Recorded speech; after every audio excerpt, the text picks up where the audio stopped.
परीक्षित जी ने उसी समय सच्ची राह अपनाई और सर्वस्व छोड़कर, सब कुछ छोड़कर मेरे प्रभु के शरण में पहुंचे। और प्रभु की शरण में पहुंचकर जब गंगा किनारे पहुंचे तो परम श्रद्धेय श्री सुखदेव जी महाराज वहां विराजमान थे। और परम श्रद्धेय जब सुखदेव जी महाराज वहां पधारे, अनेक अनेक संतों से जब पूछा कि मैं क्या करूं, मैं क्या करूं, मैं क्या करूं, तो जितने संत उतने मत वहां पर मौजूद हैं।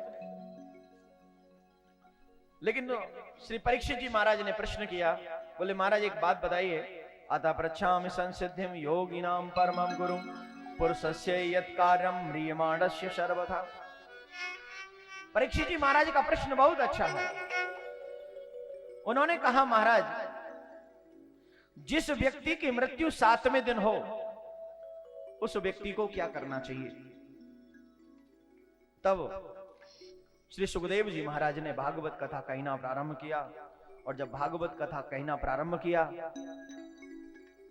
उन्होंने कहा एक ही कार्य, जो व्यक्ति की मौत निश्चित हो उस व्यक्ति को एक ही कार्य करना चाहिए, श्रीमद् भागवती कथा, उसे भागवत कथा का पाठ श्रवण करना चाहिए।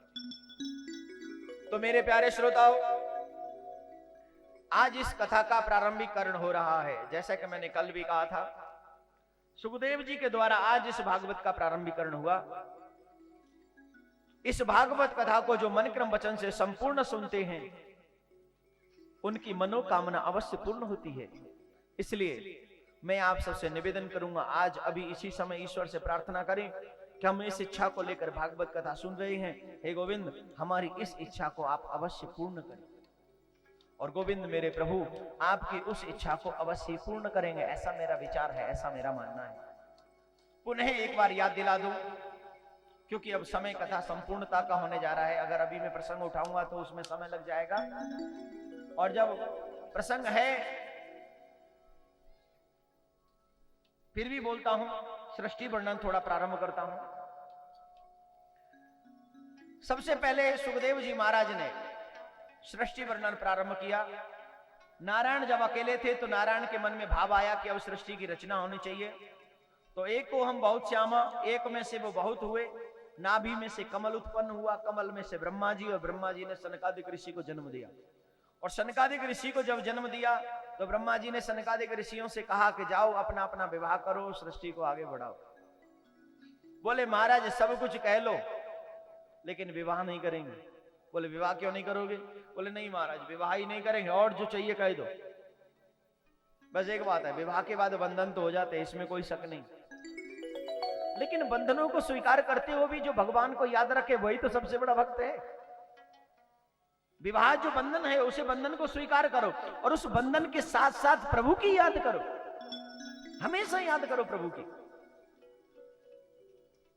लेकिन सनकादिक ऋषि कहे थे हम नहीं करेंगे महाराज, विवाह नहीं करेंगे।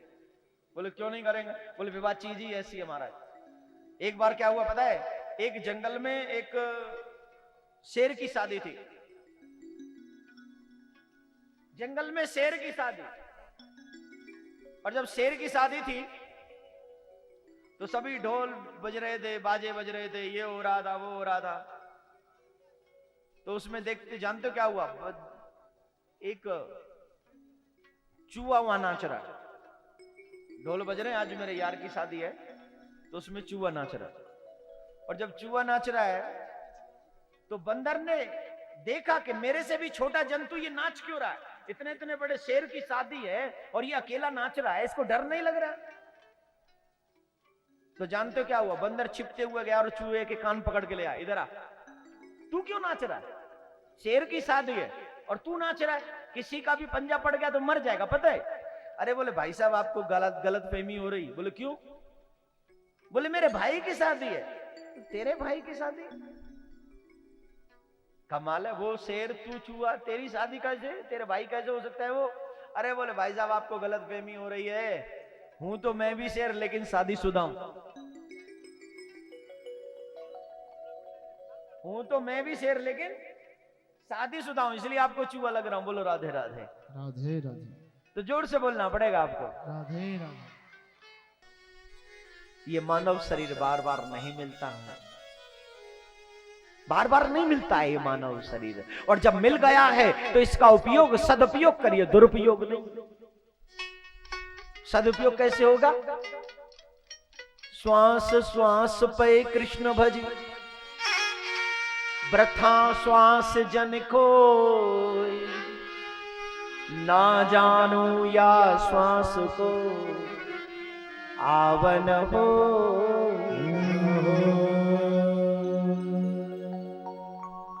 प्रत्येक श्वास पे कृष्ण भजिए, कहीं ऐसा न हो कि ये सांस दोबारा लौट करना है। और जो श्वास आखिरी हो तुम्हें कहकर नहीं आएगी कि मैं आखिरी हूं। इसलिए अपनी आदत ऐसी डालो कि प्रत्येक श्वास जब निकले तो कृष्ण नाम तुम्हारे मुंह से अपने आप निकल जाए। इतना दिव्य बना लीजिए अपने आप को।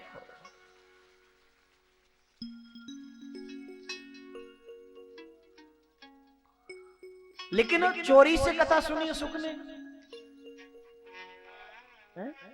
चोरी से सुनिए।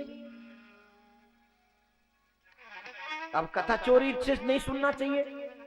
काफी लोग कहते ठाकुर जी कथा बड़ी अच्छी थी, हम सुन रहे थे वहां पे बैठे बैठे। अब एक व्यक्ति ने हमें प्रश्न किया, ठाकुर जी आपकी कथा इतनी दूर हो रही है और हम टीवी पे कथा सुने तो अपराध है क्या? बोले देखिए भाई, कुछ स्थितियां होती हैं, जैसे कि इस इलाके के आसपास में अगर कोई घर में बैठकर ही कथा सुने तो समझो वो दंड का भागीदार है, क्योंकि वो आ सकता है यहां पर। वो वहां आलसी बनकर आना नहीं चाहता, वो सोचता है वहां नहीं जाना है, हमें यहीं रह के सुनना, वहां जाएंगे तो इतनी भीड़ होगी, इतना ये होगा। तो वो लोग वाकई दंड के अधिकारी हैं। और जो दूर बैठे हैं यहां से बहुत 100 किलोमीटर दूर, तो उनके लिए अपराध है? बोले बिल्कुल भी नहीं, उनके लिए अपराध नहीं है। बोले क्यों नहीं अपराध? बोले अपराध इसलिए नहीं क्योंकि वो इतनी दूर से यहां तक कथा सुनने नहीं आ सकते, इसलिए वो वहां बैठकर ही कथा सुन सकते हैं। लेकिन कथा जब सुनने बैठे तो एक बार गोविंद से ये प्रार्थना जरूर कर दें, हे गोविंद हमें क्षमा करना, हम यहीं बैठकर आपकी कथा को सुन रहे हैं। जो टीवी पर सुन रहे हैं उनके लिए, जो दूर बैठकर सुन रहे, जो पास में बैठ के सुन रहे टीवी, अब यहाँ बगडोना में या सारणी में या आसपास में कोई बैठ के टीवी पे कथा सुने तो उनके लिए मेरे पास कोई इलाज नहीं। बोलो राधे राधे। ये इलाज है उन लोगों के लिए जो दूर बैठकर कथा सुन रहे हैं।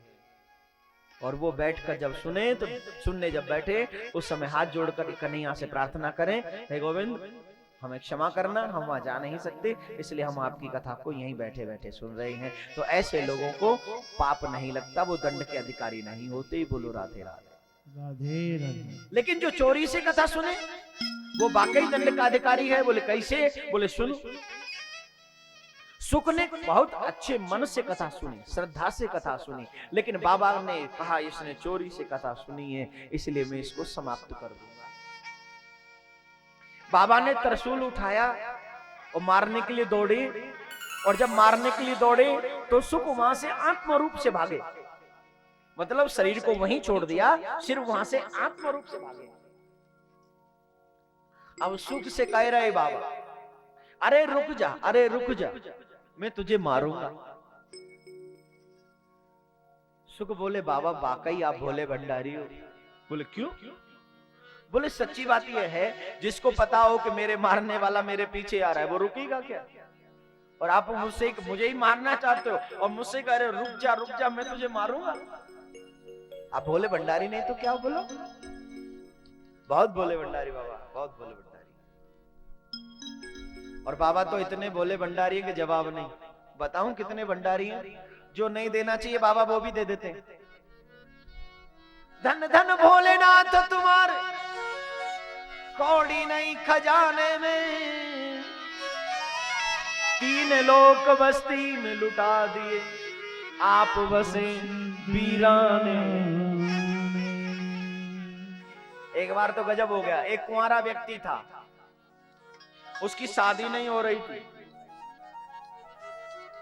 शादी नहीं हो रही थी और वो शादी करना चाह रहा था। अब उसे पता नहीं कि शादी मुसीबत कितनी तगड़ी है।